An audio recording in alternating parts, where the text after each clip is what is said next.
Minister Dr. Zweli Mkhize has finally published the recommendations by the Ministerial Advisory Committee on COVID-19 after many requests had been made. Now, the Department of Health initially refused to release the advisories, with Mkhize arguing that it might be mistakenly taken as official policy. For more on this, I'm joined now by the Deputy Executive Director of the Verts Reproductive Health and HIV Institute, an advisor on the Ministerial Advisory Committee on COVID-19, Professor Francois Venter. Prof, good evening and thank you very much for your time tonight. So the Minister then finally releasing about 64% of those advisories that were sent to him. So he says he, of course, refused to release them previously because it will create some kind of confusion and the public might take this as policy. Do you think releasing this provides for greater public scrutiny of government's decision-making process, or does it create confusion?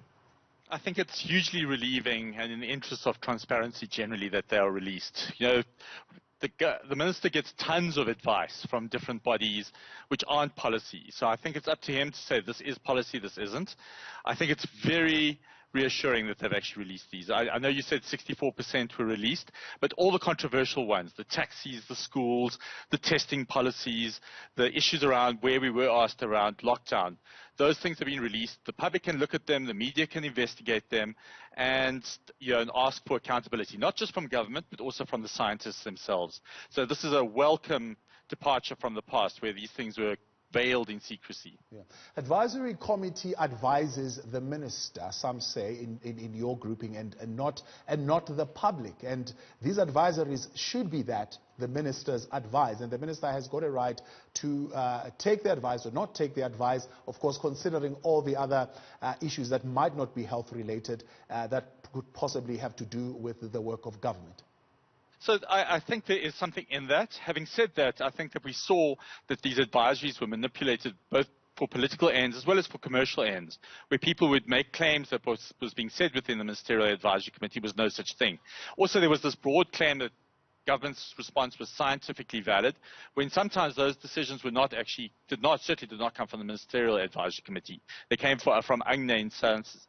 So what we were seeing is just people weren't being held accountable for their advice and for their policy recommendations. So it was very frustrating within the Ministerial Advising Committee, putting huge amounts of effort into these things, and for them not to be at least put out there for some form of public debate.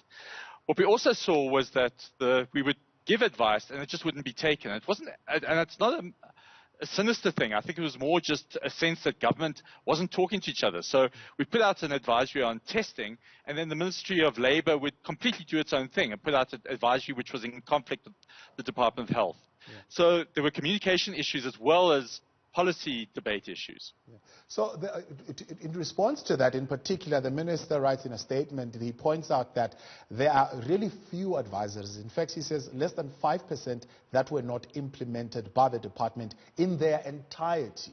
He says, by and large, all your advice was actually taken into account. I think that's a debate. I think that some of the stuff was very uncontroversial. That's part of the frustration, is that the vast majority of the advisories are really boring policy documents. The stuff which wasn't taken into account, the taxis, the schools, the testing policies, the lockdown policies, that's the 5% that we need to have a debate about. And I think, again, government hid behind the secrecy thing without explaining to the public what was there. I think the other thing that needs to be asked is why were certain things not asked of the Ministerial Advisory Committee. As you'll see, there's nothing there on cigarette smoking. I don't know a single scientist that agreed with government's approach to cigarette smoking. The alcohol thing, I think, was a much more complicated issue, and certainly there are good arguments there for the alcohol bans. But I think the question as to who were the scientists that were advising government on some of the more controversial areas does need to be asked. We need some accountability. And as I said, it's not just from government, it's from the scientists themselves. It's to say, where was this discussed? What was your evidence based? I understand that there was certain amounts of this was guesswork, but who made these decisions and why? Don't you think this will create a problem going forward as far as the public maybe stopping to participate in some key measures like social distancing? Because, I mean, quite clearly, you use some even more stronger words to describe the regulations. You say it was micromanagement, gross inconsistencies, and even hypocrisy.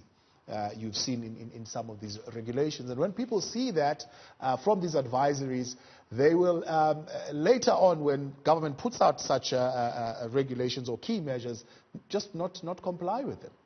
No, I think that's right, and that's the danger. You need to have, this is a social compact between us as a society and government's recommendations. And when government does things that are inconsistent and hypocritical, so we have the president on the one hand lecturing youngsters about going to parties. On the other hand, it's fine to go to a church service as long as there are less than 50 people.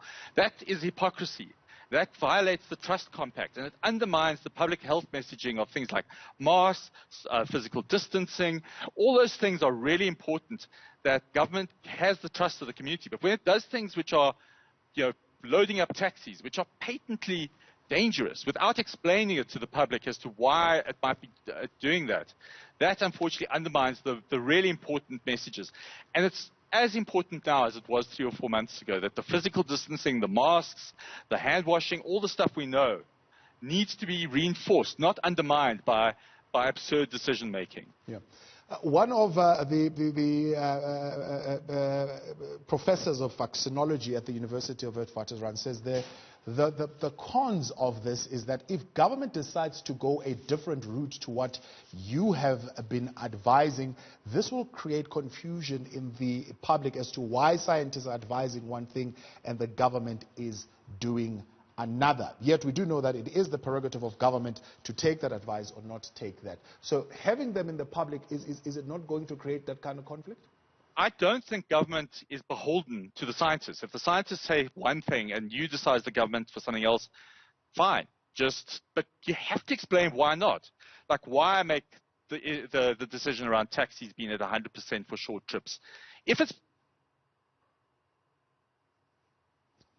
All right, that is Professor Francois Venter, the Deputy Executive Director of the Wits Reproductive Health and HIV Institute at the University of Witwatersrand. He is also part of the Ministerial Advisory Committees, whose advisories, 45 out of the 70, have now been made public. He's back with us now. We've established that connection. So, Prof, you're saying government is not beholden to the scientists. That's where we lost you. Not. We have many decisions. I've been on advisory boards for governments for decades where we say something and they say we can't afford it. That's fine. Explain why you don't want to make a decision one way or the other. So I think that's what's been frustrating about this. The decisions don't make sense, and government doesn't seem to feel a reasonable, and that violates that trust relationship. We're not at war with a foreign power.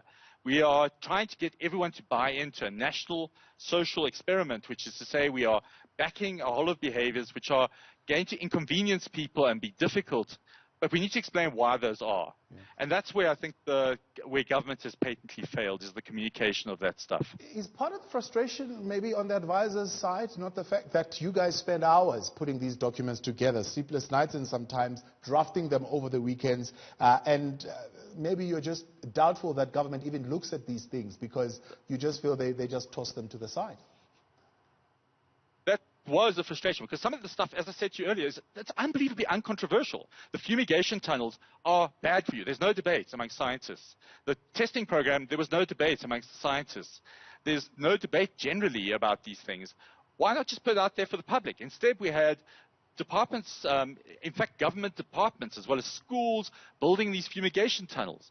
Why was that not just made public and everybody's like on the same page? It was this kind of thing, and we spent weeks suddenly on some of these more controversial and difficult areas of the advisories.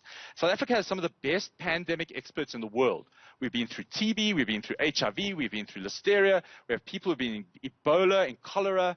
There need to be some respect for that. Instead, we kind of issue these advisories and it just go into this black hole where nobody seems to engage with it. And you're right, that's where the frustration was even the stuff which wasn't controversial didn't seem to be making its way into the public or even the government sphere.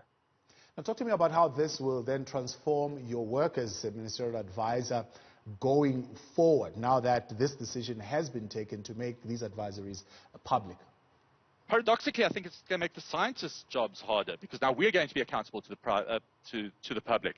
Is we put our stuff out there and people can tear it apart, and government can tear it apart and say, this doesn't make sense or that does make sense. And that's where I think it's actually a much healthier situation, is that We can put that stuff out. People can take what they can from it.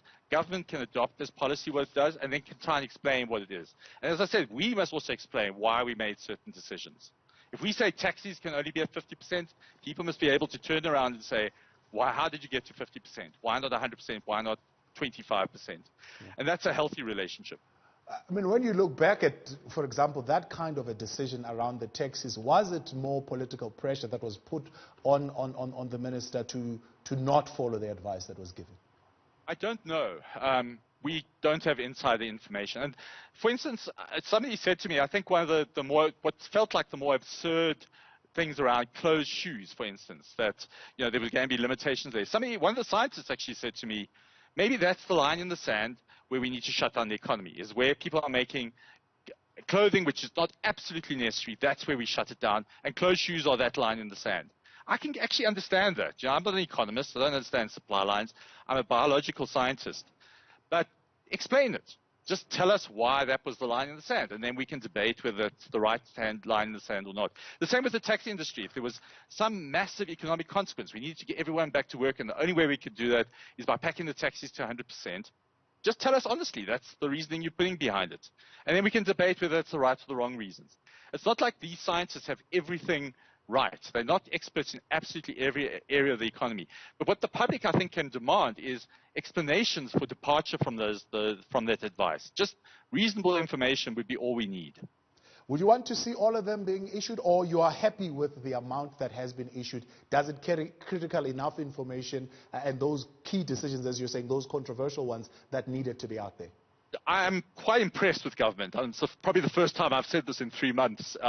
They put all the controversial ones there. There might be one or two that are missing. We're still trying to audit which ones are there and which ones aren't. Some of them were incredibly minor, like, you know, issues around chloroquine and guidance on that seem to be missing. But my sense is all the big controversial ones are there. So credit where it's due. I think government's done the right thing. It's been very late doing it, but it's great to see these things out. It's a very professional website. I encourage the public to go and look at them carefully, look at the reasoning behind it, and critique it accordingly.